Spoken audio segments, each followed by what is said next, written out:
From the studios of Books in Motion, this is Damon Abdallah reading Cozy Up to Blood by Colin Conway. Now, let's begin with Cozy Up to Blood, a novel about an island, a cat, knitting, and vampires. Chapter 1. The little white car repeatedly jerked with stops and starts into the parking lot of Forge's Gas and Auto Repair. Its wiper blades frantically flicked the rain away from the windshield.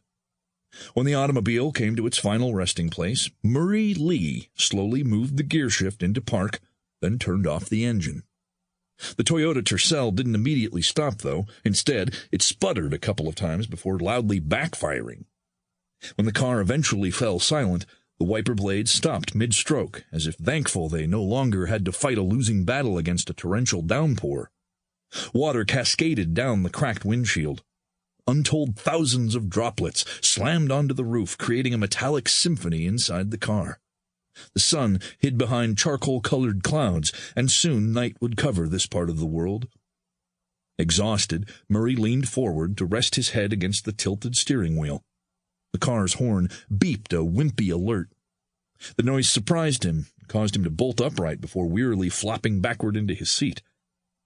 He looked toward the repair shop. From inside, a bearded man in a stocking cap sipped from a large coffee mug and watched him with intense curiosity. Neither man made a move toward the other, as the rain provided a convenient excuse for the delay of immediate action. A heavy pour had fallen in this part of the Pacific Northwest for more than 2 days now. The forecast predicted the hard rain was likely to continue for a few days longer before it turned into little more than a drizzle. Across the street was the Golden Circle Grocer. On the side of the building, underneath a canopy, was a hand-painted mural that read, "Welcome to Belfry."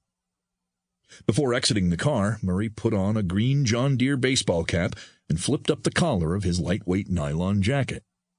Earlier in the day, he'd purchased both garments at a rural gas station.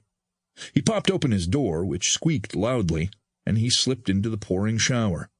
He hunched his shoulders for additional protection from the rain while he hurried to the nearby structure. Murray leaped over a large puddle on his way to the building.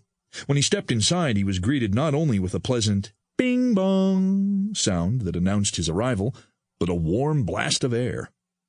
The man with the salt and pepper beard sat on a stool behind the counter.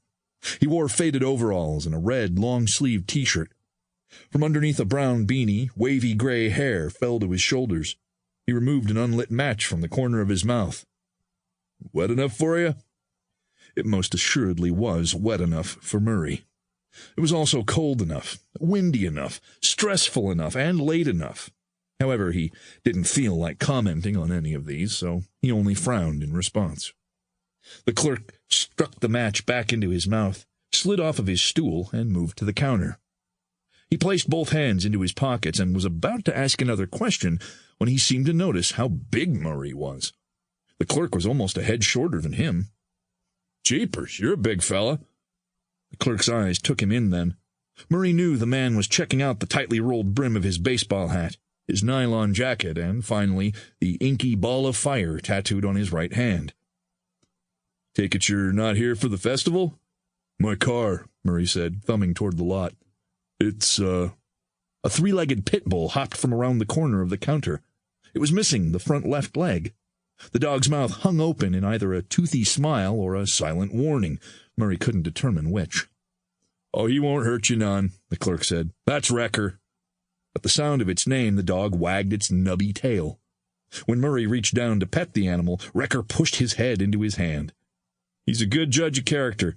If he likes you, then I'll do the same." The clerk stuck out his hand. "Waylon Forge." "Murray Lee." He shook the man's dirty, calloused hand. "You own the place?" Waylon smiled. "That I do." On a shelf behind the counter sat an old police scanner that squawked to life. "Hey, Chief?" "Yeah, Colton, give me some good news." Both Waylon and Murray turned their attention to the dusty black box. "The state says the bridge is going to be out for at least 48 hours, maybe 72, unless there's a bigger break in the weather." The radio screeched before the chief responded. "What part of good news did you not understand?" Waylon smirked. "The local cops are decent fellas, if a bit jittery. You know what I mean?" Sample complete. Ready to continue?